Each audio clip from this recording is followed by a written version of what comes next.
Saya masih ingat zaman itu, waktu saya disembuhkan Tuhan. Saya ini stres berat waktu saya umur 18, 16. Sampai satu titik di ujung-ujung sebelum saya kelepasan. Saya itu tidak bisa lihat wajah saya sendiri di cermin. Kacaunya saya sebagai anak muda dulu. Tuhan selamatkan saya itu dari bunuh diri, umur 18 tahun. Kalau Anda belum subscribe di channel ini, segera, supaya Anda bisa mengikuti terus rema-rema dari Roh Kudus ya. Ada sebuah kejadian yang sangat-sangat dahsyat di Perjanjian Lama, yaitu minyak seorang janda, dan saya mau jabarkan, saya mau operasi ini. Sama-sama kita buka 2 Raja-Raja pasal 4 ayat 1 sampai, ya kita lihatlah sampai ayat berapa, ayat 7 seharusnya. Minyak seorang janda, saya baca ya. Salah seorang dari istri-istri para nabi mengadukan halnya kepada Elisa sambil berseru, "Hambamu suamiku sudah mati, dan engkau ini tahu bahwa hambamu itu takut akan Tuhan. Tetapi sekarang penagih hutang sudah datang untuk mengambil kedua orang anakku menjadi budaknya." Kasihan. Jawab Elisa kepadanya, "Apakah yang dapat ku perbuat bagimu? Beritahukanlah kepadaku apa-apa yang kau punya di rumah." Berkatalah perempuan itu, "Hambamu ini tidak mempunyai sesuatu apapun di rumah, kecuali sebuah buli-buli berisi minyak." Lalu berkatalah Elisa, "Pergilah, mintalah bejana-bejana dari luar, daripada segala tetanggamu, bejana-bejana kosong, tetapi jangan terlalu sedikit. Kemudian masuklah, tutuplah pintu sesudah engkau dan anak-anakmu masuk. Lalu tuanglah minyak itu ke dalam segala bejana, mana yang penuh, angkatlah. Pergilah perempuan itu daripadanya, ditutupnyalah pintu sesudah ia dan anak-anaknya masuk, dan anak-anaknya mendekatkan bejana-bejana kepadanya, sedangkan ia terus menuang. Ketika bejana-bejana itu sudah penuh, berkatalah perempuan itu kepada anaknya, 'Dekatkanlah kepadaku sebuah bejana lagi.' Tetapi jawabnya kepada ibunya, 'Tidak ada lagi bejana.' Lalu berhentilah minyak itu mengalir. Kemudian pergilah perempuan itu memberitahukannya kepada abdi Allah, dan orang ini berkata, 'Pergilah, jualah minyak itu, bayarlah hutangmu, dan hiduplah dari lebihnya engkau serta anak-anakmu.'" Judulnya adalah keluar untuk melayani dan mujizat terjadi. Itu fokus kita. Sebenarnya ini cerita bukan tentang buli-buli minyak atau bejana. Ini cerita tentang seorang wanita yang gak keluar rumah. Tuhan bilang, "Kamu mau lihat mujizat? Keluar rumah." Alasannya suruh cari Gucci. Gucci itu bukan merek baju. Gucci di sini artinya gentong yang banyak. Disuruh minta dari tetangga-tetangganya. Pokoknya keluar rumah deh. Kamu keluar rumah beres. Ada penyakit-penyakit tertentu nggak sembuh sebelum orang itu keluar dari rasa takutnya. Saya nggak mengajarkan untuk kita ceroboh, apalagi kalau zaman-zaman epidemi, apalagi pandemi. Di waktu kita harus berani, kita berani. Di waktu kita mawas diri, kita mawas diri. Tapi ada orang itu yang silang-silang. Pandemi sudah mari, tapi juga masih hidup dalam ketakutan. Kecuali kalau memang nggak enak badan. Ada orang yang masih terus dihantui dengan was-was. Nanti gitu, nanti gini. Jangan. Hidup itu yang penting, 1, percaya Tuhan. 2, kita take care diri. Kita punya tujuan. Jangan hidup dalam ketakutan. Nanti gitu, nanti gini. Nggak usah terus ngeri sesuatu yang tidak tentu. Sekali lagi, bukan kita hidup sembrono, tapi kita perlu damai sejahtera. Jangan mau hidup dalam ketakutan. Ada lagi orang yang bukan takutan tentang kesehatan. Nanti kalau aku gagal gimana? Gagal gimana? Belum mencoba udah takut. Mau sekolah atau mau belajar sesuatu, nanti kalau aku udah bisa. Jangan hidup seperti itu. Nggak enak, nggak nyaman. Ini cerita seorang wanita yang disuruh sama Nabi keluar rumah. Nah, saya tunjukkan sekarang, mari kita bahas ayat per ayat. salah seorang dari istri-istri para nabi, berarti dia seorang istri nabi, mengadukan halnya kepada Elisa sambil berseru, tolong jangan lupa dia siapa. Tolong ingat statusnya. By the way, orang ini janda, tapi dia janda salah seorang nabi. Berarti dia ini istri hamba Tuhan. Ini keluarga hamba Tuhan. Coba kita simak dia berseru apa. Sambil berseru, hambamu, suamiku sudah mati. Dan engkau ini tahu bahwa hambamu itu, are you ready? Takut akan Tuhan. Tetapi, nah ini takut akan Tuhan kok pakai tetapi. Di sini ada PR yang belum terjadi, ada PR yang belum dilakukan. Hambamu itu seorang nabi, mendiang suami, takut akan Allah, tetapi sekarang penagih hutang sudah datang. Berarti nabi ini nggak beres financially, secara keuangan. Tetapi hambamu itu, tapi sekarang penagih hutang sudah datang. Mungkin zaman dulu sudah ada pinjol kali. Tetapi sekarang penagih hutang sudah datang untuk mengambil kedua orang anakku menjadi budaknya. Cilaka. Tanggungannya bukan lagi sertifikat tanah, sertifikat rumah, aset-aset anak. Menurut saya ini lintah darat sih. Karena kalau memang mereka benar-benar zaman itu sama pemerintah Israel, kan ada hukum Taurat. Sesama umat pilihan Tuhan itu tidak boleh bahkan rampas baju kok ini mau rampas anak. Jadi menurut saya sih ada suatu kecerobohan besar terjadi.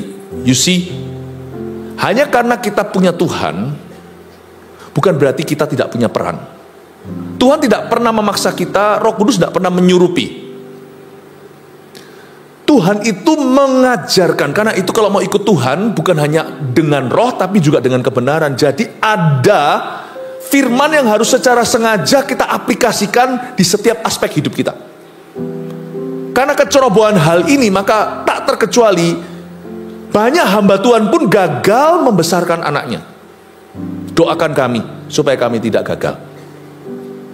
Sekalipun dia seorang pengkhotbah, bisa khotbahi umat, tapi kalau hamba Tuhan tersebut sebagai ayah tidak menerapkan firman secara sengaja dalam parentingnya, seperti Eli yang memanjakan anaknya, anaknya salah loh. Eli ini punya putra, oleh karena itulah Tuhan menegur hamba Tuhan ini.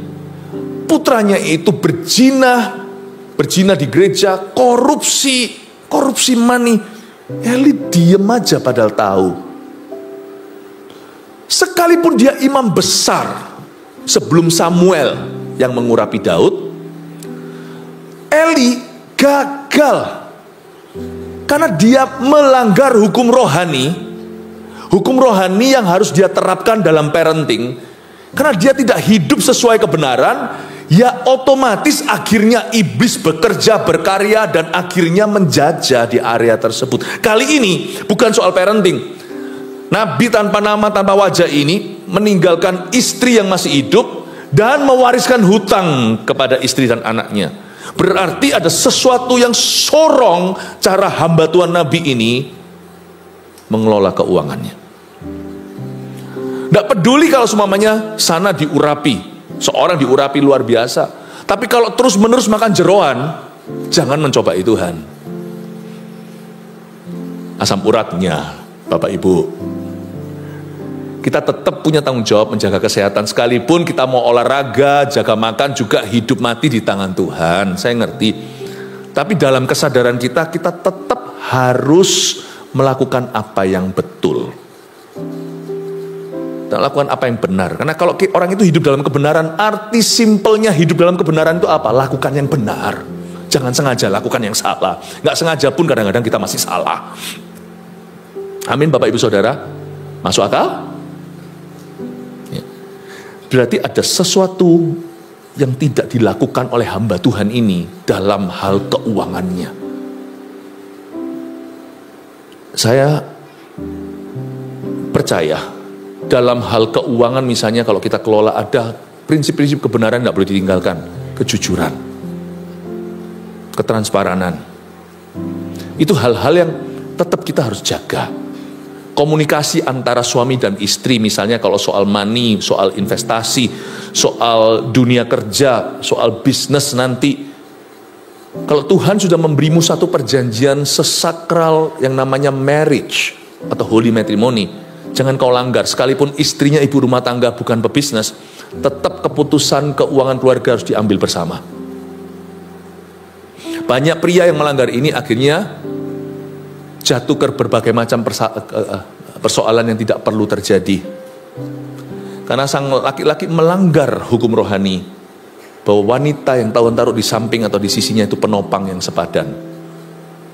Bukan hanya penolong yang sepadan, dia juga rekan atau teman perjanjian yang mewarisi kehidupan yang sama dengan suaminya. Sekalipun suami seorang pebisnis, ibunya tidak tahu apa-apa soal bisnis. Tidak tahu apa-apa soal bisnis, tapi paling tidak harus tahu dari Anda. Bukankah Anda suaminya?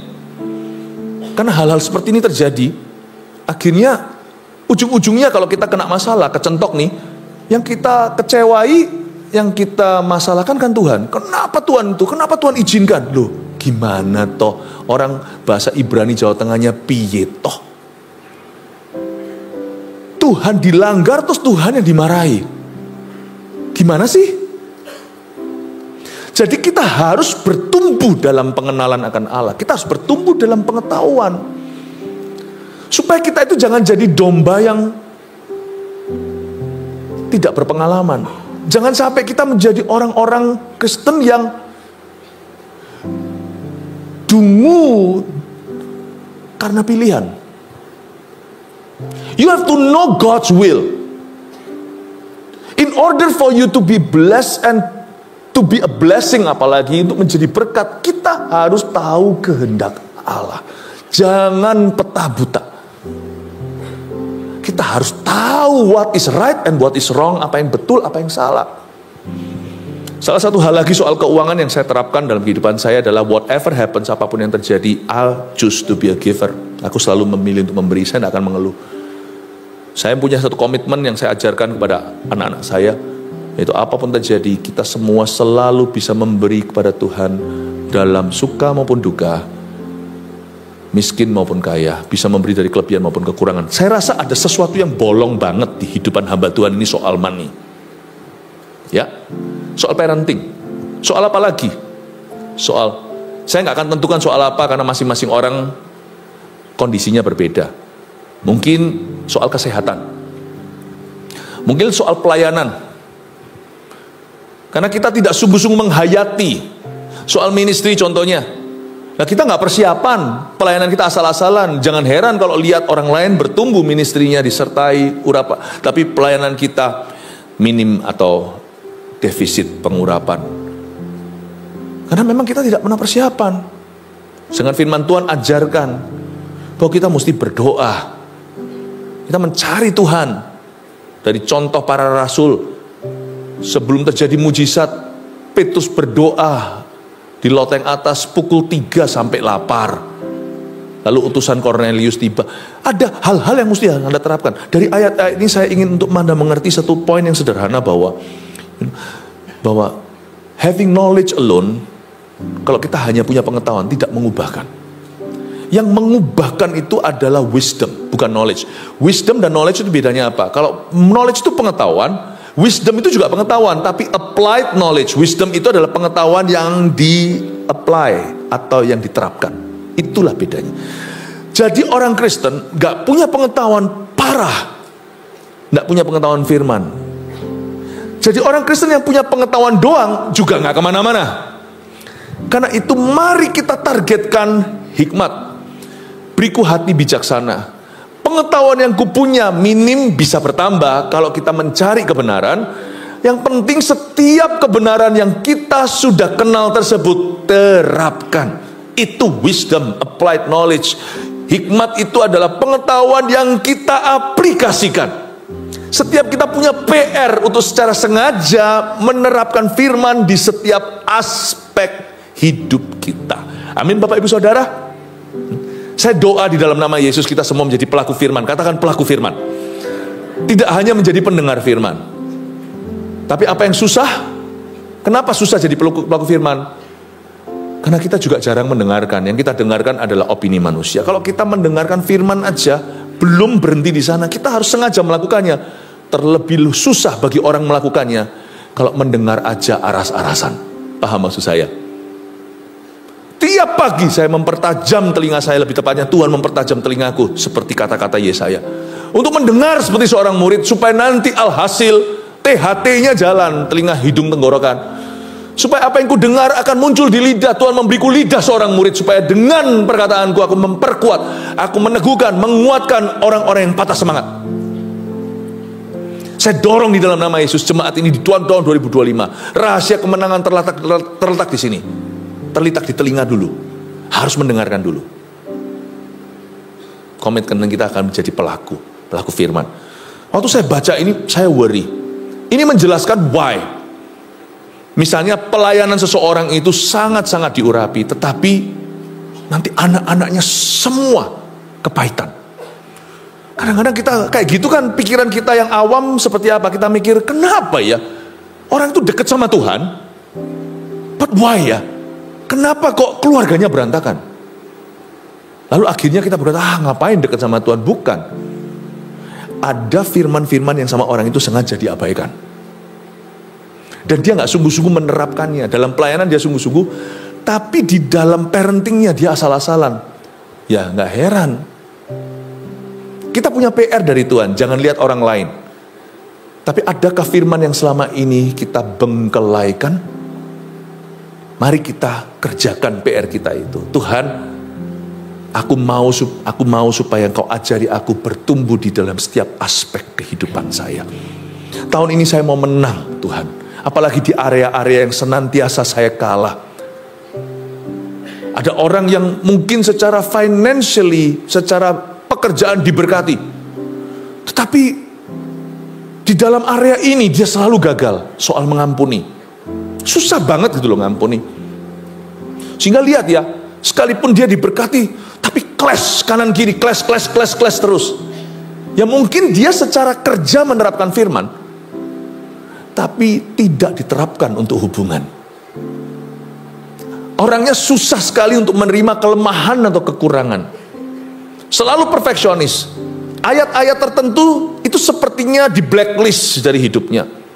Misalnya ayat-ayat seperti ini, ya, bagaimana orang lain, sebagaimana Tuhan mengampunimu, ampuni orang lain dulu. Itu kita tawar, kok enak? Ya dia harus berubah dulu baru gua ampuni. Nah, ada ayat-ayat yang sama dia tolak. Karena itu Tuhan tidak bisa berkati area itu. Karena firman itu kalau kita blok dan blacklist, maka ada satu dimensi kerajaan Allah tidak bisa masuk ke aspek hidupmu itu.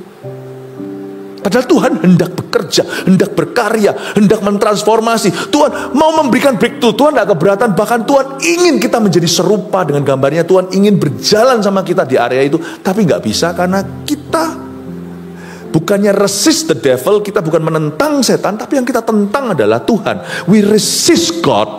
When you resist God's truth, you are resisting the God of the truth. Waktu kita itu menentang suatu kebenaran, kita itu sedang menentang Tuhannya kebenaran itu. Mana bisa dia bekerja? Karena Tuhan tidak pernah memaksa. Makanya itu saya selalu hati-hati, apakah saya pilih-pilih. Ada ayat-ayat tertentu yang saya aborsi karena nggak nyaman sama gua. Misalnya begitu. Firman-firman tentang penundukan diri susah, ini aku tidak mau. Yang soal berkat, welcome home. Tapi yang tentang penundukan diri, sacrifice, berkorban, aduh ampun. Ya kita akan melihat pekerjaan divine work di area itu. Amin Bapak Ibu Saudara. Kalau Anda baca banyak cerita mengenaskan di mana hamba Tuhan tak terkecuali Samuel pun, ya kita tidak boleh lupa, ini hamba Tuhan, ini nabi malahan.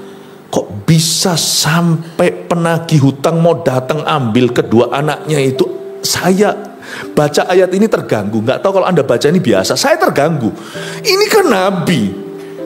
bukan skeptis nih, tapi kritis. Pikiran saya itu kritis untuk percaya, bukan kritis untuk bimbang. Saya berpikir, ini kan hamba Tuhan, ini kan nabi. Kalau dia begini, apalagi di zaman Elisa, ini dekat sama Elisa, dia bisa begini, aduh, kita kan bisa pesimis, apalagi aku. Terus tiba-tiba Roh Kudus kayak ngomong, bukan karena aku tidak menyertainya, tapi ada hukum-hukum rohani yang dia tidak anggap serius, apalagi di area itu. Bapak Ibu Saudara, adakah di area-area tertentu hari ini Tuhan tidak bisa bekerja lebih dalam hidupmu? Please surrender to Him. Because only goodness and mercy yang akan terjadi, sungguhan saya janji. Kalau Anda terbuka ya, mungkin ada bagian-bagian tertentu Anda harus berubah. Tetapi kalau Anda terbuka ya, akan ada kebajikan kemurahan itu ngikutimu di area itu. Easy is not the name of the game. Gampang atau mudah nggak mungkin nggak terjadi. Tetapi pasti ada glory. Pasti ada apa? Glory. Ya, saya doa. Oke, cukup. Ini bukan topik inti saya. Saya tambahkan aja kok rasa seperti Roh Kudus banyak bicara ke area ini. Oh, ada lagi misalnya anak-anak muda nih. Saya lihat beberapa anak-anak muda. Kenapa kok bisa WL, bisa apa, bahkan wah bisa ngadakan, bisa menangkan teman-temannya, tapi hamil sebelum nikah. Gak peduli kalau sana adalah Elia. Ada hukum rohani yang harus kau akui. Jangan pacaran di remang-remang dah. 2 orang sendirian di kamar, no itu visa tidak akan di-granted. Orang tua harus larang anak-anak kalau misalnya pacarnya ada di rumah, misalnya no, not the room, kamar itu. Nah, kalau dilanggar, nggak peduli kalau itu orang itu sekali berasul Paulus. Kau langgar itu sekali mungkin luput, 2 kali luput, not 3 kali my friend, pasti jatuh. Karena itu jangan sampai kita kira kalau kita berbuah di satu area, lalu kita bisa ceroboh di area lain, gampang lah. No. Kalau Alkitab berkata waspadalah dan berjaga-jagalah, itu bukan berarti hidup dalam ketakutan. Nggak usah kita was-was atau paranoia atau paranoid, nggak perlu. Tapi kalau Tuhan bilang waspada dan berjaga-jagalah, itu semua area. Jangan takut, Anda nggak perlu berpikir keras kok, mikir terus gini, terus lama-lama orang gini terus. Kenapa? Lagi waspada. Kenapa? Lagi berjaga-jaga, ngawur Itu kamu sedang diperbudak sama ketakutan. Saya nggak setiap hari mikir-mikir gitu, nggak. Cuman saya nggak tawar-tawar. Kalau saya sama Tuhan tuh buka buku tuh buka sungguhan, bukan. Kalau sama Tuhan tuh sungguhan saya itu I surrender all, itu sungguhan. I surrender all itu all. All to thee my blessed Savior. Aku berserah pada Yesus Juru Selamat. Aku sungguh berserah. Kalau sama Tuhan tuh saya gitu, buka semua. Lord, you are welcome. Mau kerja di area apapun di hidupku, lihatlah apakah hatiku serong. Ujilah dan cobalah aku. Kenali pikiranku dari jauh. Kau tahu waktu aku duduk, waktu aku berdiri. I surrender all. Lihatlah apakah ada jalanku yang serong. Cek dan recheck setiap aspek. Tolong Tuhan satu-satu. Nggak ada secret drawer, tidak ada sorokan sembunyi, dan tidak ada kamar abu-abu di hatiku. Apapun monggo silakan kerjakan dalam diriku. Kalau saya sama Tuhan itu kayak gitu. Jangan ada belenggu kubu pertahanan. Anda harus punya kubu pertahanan terhadap setan, dan itu kebenaran. Nah, kalau kebenaran kita kubui dengan apa yang akan melindungimu? Saya kok merasa saya harus mengajarkan ini. Ini saya sudah nggak tahu apa yang terjadi dengan kebaktian 4 ini, bolak-balik mesti begitu. Yang saya rencanakan mesti nggak terjadi. Yang lalu juga begini. You really make me change my plan. Saya kok merasa saya harus ngomongin. Tapi tetap kembali ke laptop. Kita harus lihat ini sekarang ya. Ayat berikutnya saya jelaskan apa yang terjadi dengan wanita ini. Kan dari tadi ngomong soal almarhum suami. Let me talk about his wife then, jandanya. Lihat ya, ayat 2. Jawab Elisa kepadanya, apakah yang dapat ku perbuat bagimu? Ini pertanyaan bagus loh. Apa yang dapat aku perbuat bagimu? Ini pertanyaan adalah belas kasihan sekaligus ujian. Yesus pernah tanya yang sama di Perjanjian Baru. Ketika ada seorang yang lumpuh di Bethesda, kolam Bethesda, kamu mau sembuh? Bukan dia jawab iya atau tidak, kan multiple choice toh, itu kan gampang. Jawabannya, aku di sini bla bla bla mengeluh berapa tahun. Setiap kali ada goncangan air malaikat tiba, aku nggak bisa masuk, selalu didahului karena aku memang apes. Orang buta nggak kelihatan, hari ini natap, besok malaikat datang lagi dia cemplung. Orang tuli, lihat goyang-goyang, nggak dengar suara airnya, dia langsung lompat, nggak ada resiko, paling basah. Aku sudah tahu, denger, lihat bisa jelas, tapi kakiku nggak ada. Jadi aku ke sana itu, tolong dong. Semua orang langsung gerudukan masuk dulu di situ, ngeluh, loh, hehehe. Saya pernah melihat orang yatim piatu sungguhan dan tidak punya roh seperti seorang yatim piatu. Penuh kasih. Bahkan di beberapa tempat, jangan jauh-jauh, yang dihandle sama MSP, anak-anak keluarga. Mereka itu sungguh-sungguh anak-anaknya GMS dari kecil. Ya, di rumah keluarga. Anda kalau ketemu mereka ya pede, maksudnya percaya diri, bukan persekutuan doa. Wah, Anda kalau tanya, mau nggak ini? Mau. Orangnya itu sungguh-sungguh percaya diri. Tapi ada orang itu susah ditolong. Ada tipe orang itu susah ditolong karena dia punya mentalitas. Itu perbudakan.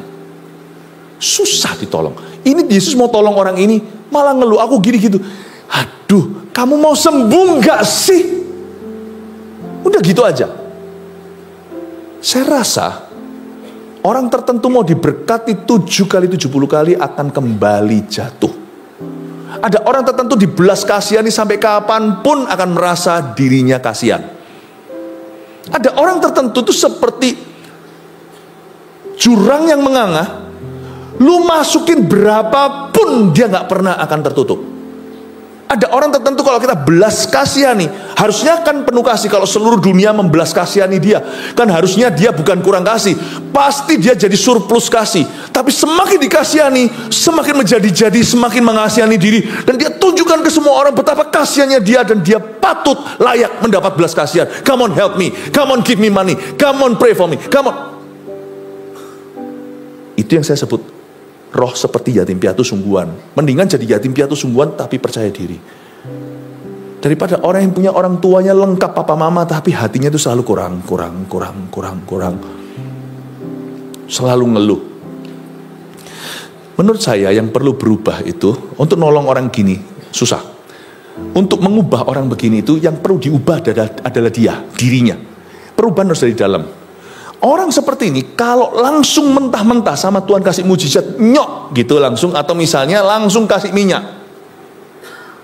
dia juga tidak akan puas, dia tidak akan bersyukur, dia tidak merasa cukup, dan dia juga tidak akan keluar. Tidak akan, karena bolongnya itu di dalam, bukan dompetnya kali ini. Karena itu Elisa memakai metode yang menurut saya sangat dahsyat dan sangat penuh hikmat. Dia tanya seperti ini, apakah yang dapat kuperbuat bagimu? Pertanyaan simpel. Beritahukanlah kepada aku apa-apa yang kau punya di rumah. Apa aja kamu punya di rumah? Elisa ini kan peka. Kok tahu kalau wanita ini tidak homeless? Kok punya rumah? Lalu seperti dugaan saya, kita lihat ayat berikutnya. Hari itu Elisa akan ajari dia ministry. Orang kayak gini sembuhnya cuma kalau dia melayani, kalau dia taruh kepentingan orang lain dan dahulukan itu. Orang gini sembuhnya cuma gitu. Tadi pagi saya sampaikan bahwa ministry salah satu dimensi pelayanan itu, kadang-kadang kita kira pelayanan ini butuh aku, sebenarnya enggak, kita yang butuh pelayanan. Karena pelayanan itu ada satu dimensinya yang menyembuhkan kita dari roh yatim piatu. Detik di mana kita berhenti melayani dan fokus pada Yesus, umatnya, amanat agung, waktu kita berhenti mendahulukan kepentingan orang lain, dan kita merasa kita yang utama, detik itu kita jatuh sakit. Dan peduli amat protein firman apa yang kau makan, kau tidak akan bertumbuh. Karena ototmu cedera. Jadi Elisa tahu mujizat sesungguhnya dibutuhkan oleh sang wanita, bukanlah minyak yang mengalir. Kuncinya bukan minyak, tapi bulinya. Dan bagaimana mendapat gentong-gentong itu, inilah triknya, disinilah hikmatnya. Lihat ya apa yang dijawab. Apa yang kau punya di rumah? Berkatalah perempuan itu, 2B, hambamu ini tidak punya sesuatu apapun, as I predicted. Hatinya merasa aku tidak punya apa-apa. Itu juga mentalitas kemiskinan itu yang dimiliki oleh sang suami mendiang. Tidak punya. Kalau kita nggak punya sesuatu, kalau nanti orang lain akan hina kita. Nah, belum apa-apa motivasinya adalah gaya, bukan untuk memuliakan Allah. Dari dulu pikirannya adalah untuk demi kepentingannya, demi glory atau kemuliaan keluarganya. Nggak pernah, saya rasa keluarga ini sudah biasa hidup eksklusif. Nubuatan dia selalu berikan. Tapi kalau soal perkara-perkara tertentu kayak gini sama Tuhan sama manusia, nggak heran tidak ada penyertaan. Mereka selalu merasa kurang dan tidak pernah memposisikan diri sebagai orang yang memiutangi, sebagai orang yang memberi, sebagai orang yang memberi belas kasih, sebagai orang yang mendoakan. Jadi menurut saya ada something really wrong with this family. Dan waktu ditanya sama Elisa, dia jawabannya, hambamu nggak punya apa-apa, kecuali, menurut saya ini hanya karena sungkan. Dia ingat-ingat apa lagi ya? Kecuali sebuah buli-buli berisi minyak. Menurut saya dia tidak tahu itu gunanya apa. Menurut saya dia pesimis tentang buli itu. Nggak mungkin dia berkata, Eureka, ya, ditemukan kayak Einstein menemukan teorinya. Ada buli. Nggak mungkin dia optimis. Dia bilang, Pak Elisa, nggak ada sih apa-apa di rumahku. Nggak ada sih. Apa ya nak? Kan anaknya kan mau diambil sama penagih utang. Ya cuma ada satu gentong gitu aja. Paling gitu ngomongnya. Ya cuma ada satu gentong.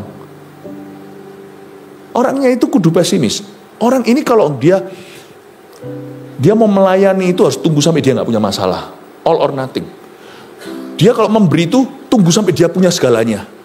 Dia itu nggak bisa menghargai perkara kecil, uang kecil, nggak bisa menghargai kesempatan kecil, nggak bisa menghargai waktu yang sebentar, nggak bisa menghargai apa. Dia itu maunya all or nothing. Jadi akhirnya dia berkata, ada satu gentong sih.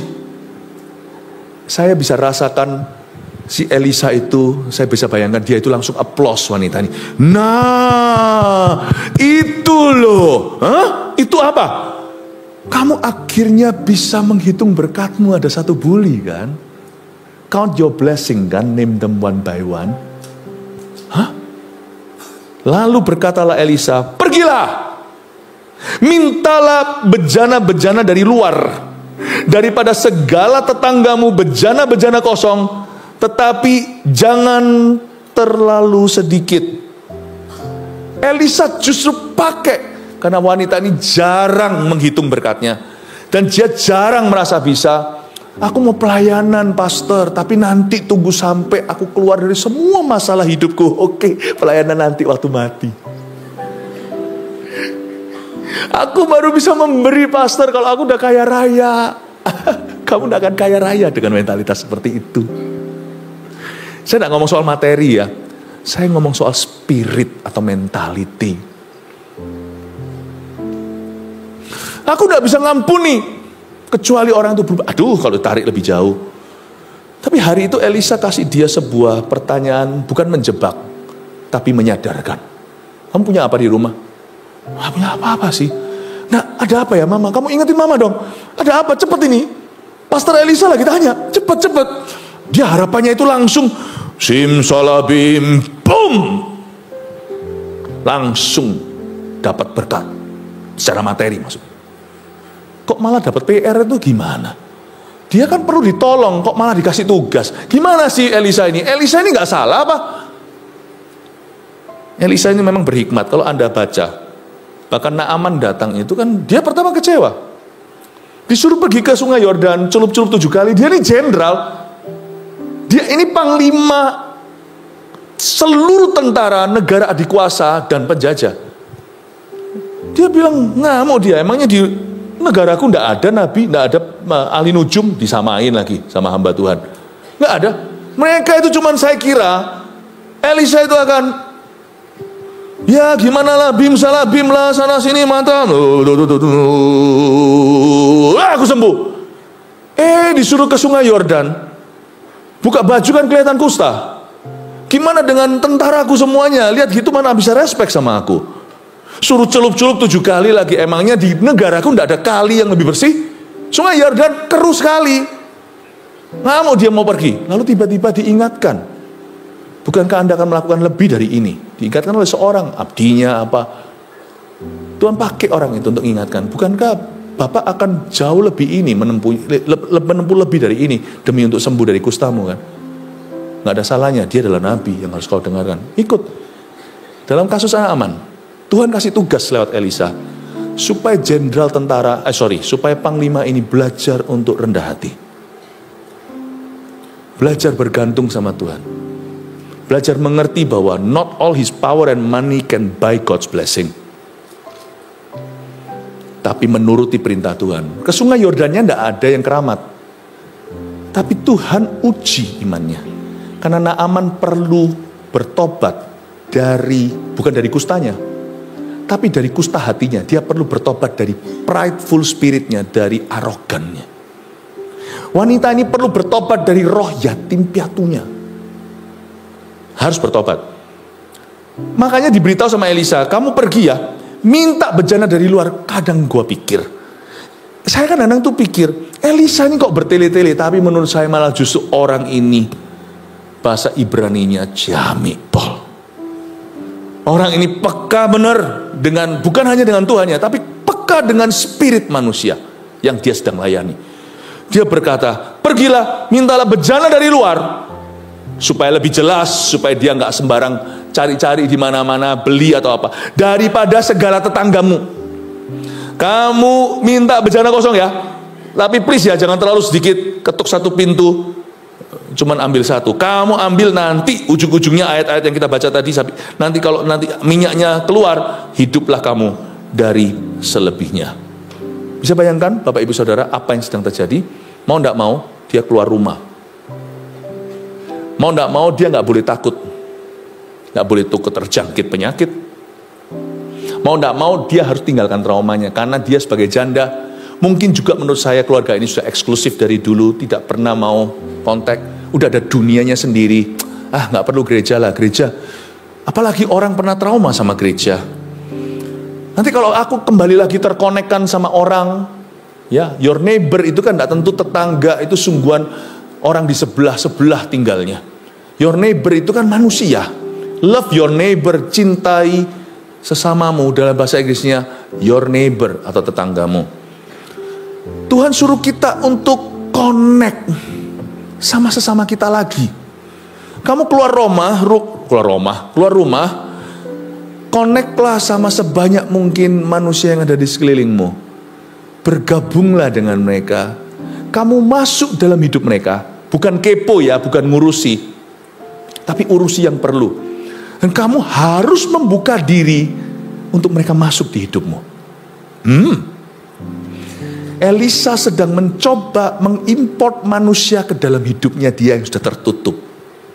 Apalagi udah pernah trauma bergereja, trauma ini, trauma pelayanan. Elisa ingatkan, minyak berikutnya yang mengalir itu bukan dari rumahmu, tapi ketika kamu keluar rumah, bejana mereka yang kamu adopsi, dalamnya ada minyak urapan untuk kamu, untuk bebaskan anakmu. Paham ya?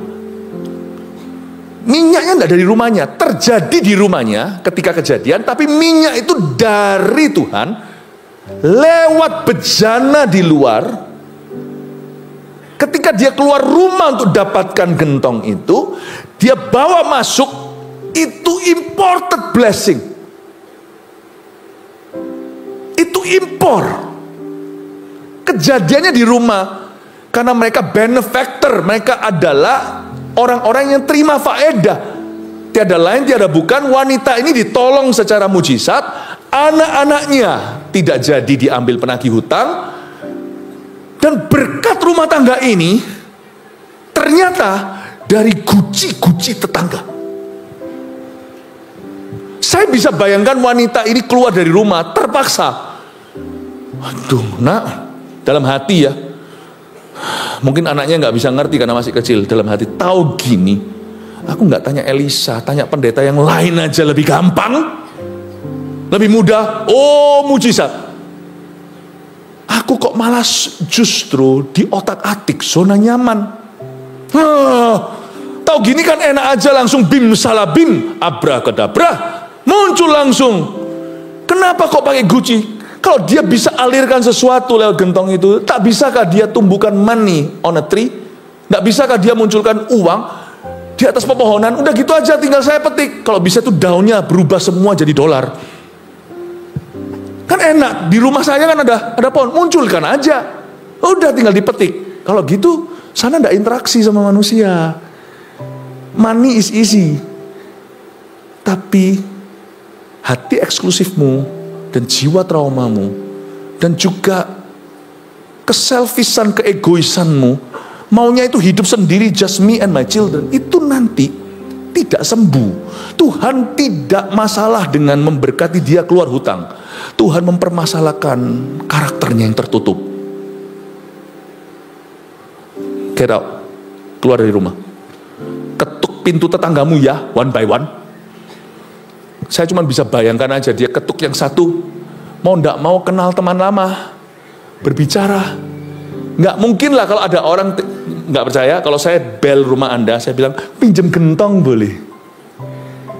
Kira-kira paling tidak basa-basi pasti terjadi. Loh, untuk apa Pastor Philip? Pasti. Mau nggak mau saya cerita. Saya ini sudah anti terbuka, harus terbuka sama Anda. Misalnya, aduh, ini banyak orang jadi ngurusi hidupku. Kenapa sih nggak bisa? Aku ini cuma hidup untuk diri sendiri. Apalagi tetangga yang sebelah satu, yang ini oke si Taci ini, yang sebelah sana itu aku nggak suka. Di CG ketemu, oh, yang ini sih favoritku. Yang ini kalau bisa aku blok dia. Ketemu lagi tapi satu atap, bukan rumahmu, rumah Allah. Tuhan itu misterius ya, kenapa dia bekerja gitu? I don't know. Sungguhan. Anda tidak bisa lari dari panggilan. Anda harus konfrontasi your fear, rasa takutmu. Dan Tuhan tidak mau Anda hidup egois. Karena itu ada satu titik Tuhan akan menolak visimu. Kalau visimu itu tidak berkenaan dengan kerajaan Allah yang lebih besar, Tuhan pasti akan tolak. Saya bukan orang yang terus cerewet ngomong soal visi, karena saya tahu itu menyembuhkan. Makanya saya akan beri ke jemaat. Kalau saya jahat, saya kasih Anda permen. Permen itu enak loh. Coba kasih anak-anak permen sebanyak mungkin. Semakin Anda kasih mereka manis-manis, semakin sugar rush. Tidak sugar rush. Manis itu minuman tertentu, saya tidak bisa sebut mereknya. Tapi kalau Anda minum itu, Anda semakin haus. Meskipun sesaat Anda lega, rasanya legawa. Tapi setelah itu Anda kecanduan, mau lagi. Satu kaleng lagi. Karena itu membuat Anda jadi adiktif. Jadi kepingin lagi. Kalau saya jahat, saya kasih Anda manis-manis. Anda akan addicted to me. Anda akan kecanduan sama saya, tapi Anda akan rusak. Tapi karena saya mau jadi orang tua rohani yang baik, saya kasih Anda brokoli. Anak saya dulu kecilnya lihat, apa ini? Pohon ya? Bahasa Yunaninya brongkol itu loh. Nah, saya kasih Anda bayam. Daging juga kasih. Tapi saya nggak kasih lemaknya. Saya kasih proteinnya. Saya kasih ikan. Ya, saya kasih ikan. Ikan itu perlu. Zaman dulu papa mama, om tante kalau tanya, oh ya makan, minum apapun. Ikannya apa hari ini? Nggak ngerti ya, lauknya apa, itu bahasa dulu itu ikannya apa. Jadi semua orang makan ikan. Ya, ikannya apa? Oh, ikannya hari ini, ikannya ini. Saya kasih Anda ikan. So saya tahu ini menyembuhkan. I know this makes us sane. Ini membuat kita waras. Sesungguhnya hari ini, kalau sampai Tuhan cabut ini dari hidup saya yang tidak waras dulu. Saya masih ingat zaman itu, waktu saya disembuhkan Tuhan. Saya ini stres berat waktu saya umur 16. Sampai satu titik di ujung-ujung sebelum saya kelepasan. Saya itu tidak bisa lihat wajah saya sendiri di cermin. Kacaunya saya sebagai anak muda dulu. Tuhan selamatkan saya itu dari bunuh diri, umur 18 tahun. Anda mungkin tidak tahu cerita pastormu. Makanya rambut saya awut-awutan, please jangan lihat foto saya di umur-umur itu. Saya nggak bisa sisiran, karena saya nggak bisa lihat wajah saya sendiri. Begitu hancurnya iblis menghancurkan gambar diriku. Sampai kalau saya lihat itu, saya lihat seperti saya melihat binatang-binatang buas. Ini kejadian sungguhan. Dan Tuhan lepaskan saya. Apa yang membuat saya hari pertama langsung waras? Tuhan berkata, I will use you. Aku akan memakai, I will use you. Dengan itu saya hidup 33 tahun. Bukan dalam kewarasan saja, tapi dalam kemuliaan. Doa berikutnya doa paling berkuasa di dunia adalah ini. 3 kata. Selamatkan aku Tuhan. Salvation, the greatest. Keselamatan terbesar. Doa kedua yang paling dahsyat, yang membuat semua setan takut. Berkati aku, gak dahsyat sama sekali. Soalnya berhala juga terima doa gitu. Pesugihan namanya. Use me Lord. Pakai aku Tuhan. Itu doa membuat semua neraka lari jauh. Dan mengundang seluruh malaikat Allah. Kalau saya tidak ajarkan ini, saya jahat. Ya. Makanya gereja ini bukan untuk semua orang. Welcome semua orang, tidak semua orang. Gereja mula-mula itu disegani oleh semua. Mereka disegani oleh semua, ditakuti oleh banyak orang. Banyak orang tidak berani bergabung. Coba baca Kisah Para Rasul. Namun jumlah mereka tiap hari, bukan tiap bulan, bukan tiap minggu, ditambahkan orang-orang yang bertobat. Aneh. Orang takut gabung, malah gabung. Karena ini bukan gereja untuk semua orang. Ini gereja untuk orang-orang yang mau sungguh-sungguh mengiring Yesus. Kasih tepuk tangan untuk Tuhan.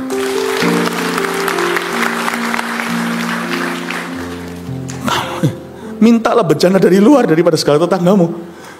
Mau tidak mau dia open up. Dan mau tidak mau, misalnya saya nggak perlu kasih dramanya. Saya bisa bayangkan aja, gini aja lah, masuk dalam imajinasi saya. Kalau dia datang ke rumah ketika tetangganya gegeran suami istri, gimana? Ting nong. Kalau yang buka pintu, kalau gegeran dia pasti udah. Next door aja, rumah berikutnya nggak mau ngurusin. Tapi kalau gucinya nggak cukup, dia pikir ini nggak cukup. Orang itu kalau desperado nggak tahu malu, pasti dibel juga. Coba kalau orang mau pinjam uang, nggak peduli sana tidur kan, nggak peduli sana ibadah kan. Tapi kalau dia tahu dia butuh, dia pasti bel. Tapi misalnya dia lewatkan pintu, nggak apa-apa. Tapi mungkin tidak rame dari luar, tapi ketika di bel pintunya, buka, matanya sudah bengkak. Masa Anda tega berkata, Ci, pinjam gentong. Coba imagine deh, kalau baca Alkitab ini jangan asal-asalan. Kira-kira gimana? Pasti kalau sesama wanita, kenapa Ci? Pastilah. Itulah saya kagumi perempuan daripada laki-laki. Laki-laki individualis, lulu gua. Bahkan kalau kita rangkulan, kalau bisa, perempuan ke WC aja bareng yuk. Setia kawan itunya luar biasa kalau wanita. Itu kita harus belajar. Bayangin kalau ting dong, terus habis itu meler semua, bengkak lagi, ada KDART, kekerasan dalam rumah tangga. Kira-kira punya gentong ekstra nggak aja lagi? Midon juga boleh deh. Nggak tahu midon ya, nggak apa-apa yang nggak tahu. Gentong untuk pipis itu loh. Pasti, kenapa sih konseling terjadi? Kadang-kadang kita yang dilayani open up dulu. Kenapa gentong? Karena sini fine, thank you. Ngomong-ngomong, oh gitu. Oh oke, kita doakan ya Ci, supaya nanti taci ini, gentong ini yang bisa kami bantu. Tapi taci supaya nanti dari sini akan keluar airnya. Dia berkata nggak apa-apa, nanti gentong ini aku kembalikan, bahkan penuh minyaknya untuk Anda. Oh nggak usah lah Ci, kalau saya membantu itu saya tanpa pamrih. Nggak apa-apa, saya tidak pernah pinjam orang. Saya ini justru anti orang. Tapi saya itu sombong sekali dulu, saya itu eksklusif sekali. Tapi taci pinjamkan ini, gentong ini nggak dipakai toh Ci? Nggak. Nanti besok saya kembalikan ya. Setelah saya ketemu Bapak Elisa, saya kembalikan. Oke, nggak apa-apa, kamu pinjam aja. Tapi sebelum pergi ya, tetangganya didoakan. Karena dia lebih beriman, lebih rohani. Di CG kan kita ketemu gitu. Di ministry kan juga gitu. Selalu ada yang lebih rohani, ada yang kalah rohani. Selalu gitu. Nanti kalau yang kalah rohani sama Anda, Ya itu tadi yang bejut-bejut tadi itu. Lalu ketika datang, lu kenapa sih? Lalu akhirnya nggak jadi pinjem gentong. Ngobrol sama temenmu itu. Lu kok suamimu gitu? Aduh Ci, suamiku tuh mati. Kamu masih punya suami asal dia gak pukul kamu. Doakan aja supaya dia berubah. Udahlah jangan kontok-kontokan perkara yang gitu. Udahlah. Anda tidak jadi janda itu sudah bahagia. Ayolah, rujukan kembali Ki. Maunya aku dapat uang untuk tutup hutang. Semua untuk keluargaku, supaya anak aku gak diambil penagih hutang. Ujung-ujungnya doakan, layani tetangga. Yang kita hindari selama-lamanya dalam hidup kita. Mau gak mau gak bisa pilih-pilih. Siapapun yang buka pintu yang perlu kau layani. Dalam ministry kan gitu, dalam CG juga. Ya layanilah, doakan dalam nama Yesus. Doakan. Selama ini aku cuman fanatik sama darah dagingku. Kamu itu bukan darah daging saya. Tapi sekarang saya harus adopsi. Saya harus empati dengan problem Anda. Konseling terjadi, saya doakan. Coba bayangkan sampai lupa anaknya di luar kedinginan. Mama, sudah belum mama? Oh, terakhir setelah didoakan, tetangga Anda diberkati lewat kesaksian Anda. Tetangga Anda merasa hidupnya susah, ketika ketemu Anda merasa, aku bukan yang paling susah. Lalu Anda menguatkan tetangga Anda. Setelah selesai itu, baru dia ingat, oh iya ya, datang ke sini kan tujuannya mau pinjam Gucci. Ci, punya gentong nggak? Bayangkan, kan Elisa bilang dengan jelas, kamu keluar ya, dan ke tetanggamu jangan terlalu sedikit ya. Sisir semuanya, jangan pilih-pilih. Saya rasa dia ngerti kok. Dia pulang ke rumah nggak nangis lagi. Dia hanya berkata, aku sembuh Tuhan, aku waras. Dia sampai ke rumah itu ngomong sama anaknya, ini Gucci yang kosong taruh sana. Mama sudah tidak meragukan lagi. Imanku dulu itu untuk berkatku, makanya susah. Mesti harus iman-imani. Tapi sekarang aku punya tujuan. Aku ngerti hati dan pikiran Tuhanku. Terima kasih Pastor Elisa. Sekarang aku paham. Nah, beber itu semuanya Gucci-nya. Karena mama waktu dapat minyak ini, mama mau kembalikan ke tante ke tante itu. Mama mau balikan karena yang situ juga kesusahan ekonomi. Saya mau bagikan, saya mau kasih ini nanti dengan minyaknya sekaligus. Ngapain kosong? Kalau penuh kita tuang, kita jual, kita tuang, kita jual. Kita punya allowance, diberi kesempatan untuk meminjam ini 1 minggu. Nanti hari ke-8 kita kembalikan. Waktu kita kembaliin, mama tetap minta air terakhir, minyak terakhir mengalir adalah untuk tetangga saya. Kalau Anda baca, ada 1 titik air, minyaknya berhenti ngalir. Tadi yang kita baca ayat berapa? Saya rasa minyak terakhir mengalir itu untuk tetangganya. Nggak mungkin dia balikin cuman Gucci gitu, kosongan, ompongan. Malulah dia. Dan itu juga bukan cara kerja Allah. Allah kalau memberkati seseorang, memulihkan, itu nggak sampai dia itu sampai titik 0 lagi. Allah kalau memulihkan hidupmu itu sampai Anda jadi berkat buat orang lain. Allah kalau memulihkan Anda itu, saya buktikan Mazmur 23. Kalau Tuhan urapi seseorang, pialaku penuh melimpah. Itu tumpah seperti orang kalau menikah itu loh, tumpahkan champagne-nya, minumannya, itu sampai tumpah ke gelas-gelas bawah. Tuhan itu kalau mau benar-benar memberi makan 1 anak kecil, 5 roti 2 ikan, itu sekalian 5.000 makan buffet penuh. That's not my God. Meskipun tidak ditulis di Alkitab, imajinasi jalan. Menurut saya tidak mengubah makna firman ini, malah membuat indah. Gucci terakhir dibalikin satu-satu ke sana. Udah jangan berantem kok sama istrinya. Ini loh, semoga ini membantu di masa ekonomi ini. Wow, suddenly a victim, seorang korban, jadi seorang juru selamat dengan J huruf kecil, Tuhan yang J huruf besar. Tiba-tiba seorang yang victim, yatim piatu, hatinya maksudnya, berubah menjadi seorang yang dipakai oleh Tuhan. Dari korban, dia berubah menjadi lebih dari pemenang. Tuhan tidak pernah suruh kita jadi pemenang. Tuhan suruh kita lebih dari pemenang. Lebihnya untuk siapa? Saya ngerti sekarang. Ia terus menuang sampai 1 titik, cukup untuk kami. Kami hidup dari lebihnya. Gucci kembali. Kan disuruh pinjam kan? Mintalah itu bejana. You borrow from them. Pasti dikembaliin.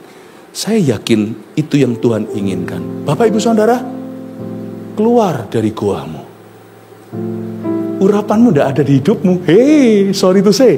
Hey, urapanmu berikutnya akan menolongmu, yang mengangkatmu, itu tidak ada di hidupmu. Sorry ya, tidak ada di hidup. Itu ada di tetanggamu. Ketika kau menolong dan ditolong sama mereka, itu ada di tetanggamu. Makanya menurut saya, bukan CG yang butuh kita. Kita yang butuh CG. Karena kalau tanpa itu gereja kita hanya konserto, cuma di depan saja.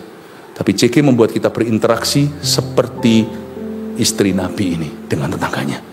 Disitulah kita bisa amalkan kasih dari dekat. Peluru minyak ini bukan misail jauh. Pelurunya ini peluru dekat kepada tetanggamu. Bapak ibu saudara, saya dorong Anda, kalau Anda hari ini belum ikut pelayanan, terlibat yuk. Ada banyak lowongan pelayanan di gereja kita. Bukan kita adakan supaya ada-adaan. Kita adakan memang kebutuhan, karena kita mau melayani lebih banyak lagi jiwa-jiwa kemudian hari. Yang percaya katakan amin. Dan yang belum bergabung dengan CG, saya dorong Anda, ayo keluar dari rumahmu, ada minyak yang baru. Katakan kanan kirinya, keluar dari rumahmu, ada minyak baru. Tak lama lalu ada satu jemaat yang tidak mau keluar rumah, akhirnya jadi menurun memorinya alias pikun, badannya juga sakit-sakitan, susah jalan. Saya ketemu dengan keluarganya, anggota keluarganya, lalu di video, saya videokan dan beritahu, ayo Pak, keluar rumah. Keluar rumah, karena sudah tidak mau ketemu orang, tidak mau keluar rumah. Tidak apa-apa pensiun, tapi kalau pensiun itu membuatmu menutup diri. Pensiun itu bisa dari posisi, tetapi tidak boleh dari interaksi. Hidup itu tetap harus bersinggungan dengan tetangga. Dan jangan bersinggungan dengan tetangga dalam arti dalam kuasa gelap, tetapi di dalam Tuhan. Dan setelah saya ngomong gitu, saya dapat kabar indah sekali dari anaknya. Papa udah keluar rumah, kasih foto, ngobrol-ngobrol. Ada banyak orang itu akan sembuh sendiri kalau keluar rumah. Anda cari bolak-balik kasur, ranjang, lemari, gak ketemu urapan berikutnya untuk dirimu. Urapan berikutnya dalam hidup Anda itu gak ada di rumahmu. Urapan berikutnya di dalam hidupmu itu akan ada dari bejana-bejana tetangga yang kau isi, yang kau penuhkan. Amin Bapak Ibu Saudara. 1 Petrus 4 ayat 7. Kesudahan segala sesuatu sudah dekat. Karena itu, kuasailah dirimu dan jadilah tenang, supaya kamu dapat berdoa.